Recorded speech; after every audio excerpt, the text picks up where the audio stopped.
নাতনিকে নিয়ে খালে স্নান করতে গিয়ে নিখোঁজ দাদু। ঘটনাটি পশ্চিম মেদিনীপুরে দাসপুরে হরিরাজপুরের। নিখোঁজ ব্যক্তির নাম সীতারাম সিং, বয়স 60 বছর। রবিবার বেলা 11:30 নাগাদ সীতারাম সিং নাতনিকে নিয়ে সামনের খালে স্নান করতে যান। সেখানে অসাবধানতাবশত খালের জলে তলিয়ে যান। শেষ পাওয়া খবর পর্যন্ত তাকে খুঁজে পাওয়া যায়নি। উদ্ধারের কাজে নেমেছে ডিজাস্টার ম্যানেজমেন্ট বাহিনীর সদস্যরা। ঘটনাস্থলে যান দাসপুরের বিধায়ক মমতা ভূঁইয়া। এলাকার মানুষ রাস্তা এবং নদীবাঁধ সংস্কার নিয়ে একের পর এক অভিযোগ তুলেছেন। এমনকি পানীয় জলের সমস্যা রয়েছে বলেও জানিয়েছেন তারা। যদিও বিধায়ক বলেন তেমন কোনো সমস্যা নেই, সমস্ত প্রশ্নের উত্তর দিয়েছেন তিনি। ঘটনাটা স্নান করতে নেমেছিল, নেমে এমনি নাতিন দিকে খেল দেখাতে দেখাতে পা হুড়কে দিয়ে যে ডুবে গেছে আর পা যাচ্ছে না। প্রশাসনিকভাবে নেমেছে, তার খোঁজা চলছে, প্রচেষ্টা চলছে, এলাকার সবাই সহযোগিতা চলছে, এখনো পা যাচ্ছে না। দেখা যাক। মোহন সিং।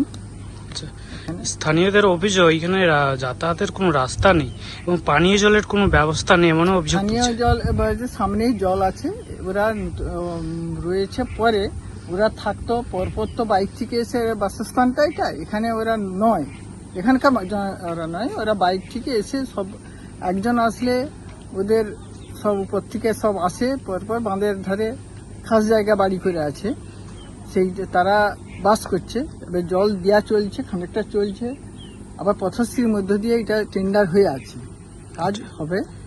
আর যেটা ওরা ওখানটায় স্নান টান করে, ওই জিসিবি দিয়ে কেটে দিয়েছে, পুকুরের মতন আছে।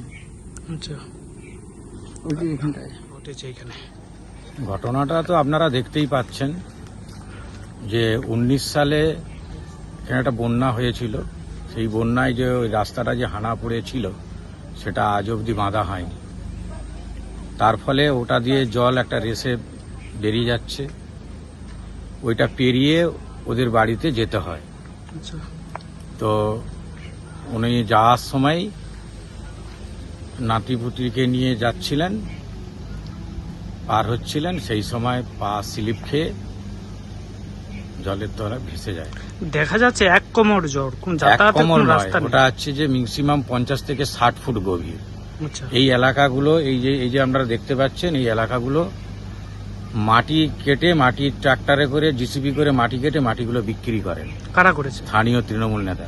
অভিযোগ করেছেন প্রশাসন? আমরা ভিডিওতে অভিযোগ করেছিলাম, অনেকবার অভিযোগ করেছিলাম আমরা গ্রামবাসী হিসাবে, তার কোনো সুরাহা হয়নি।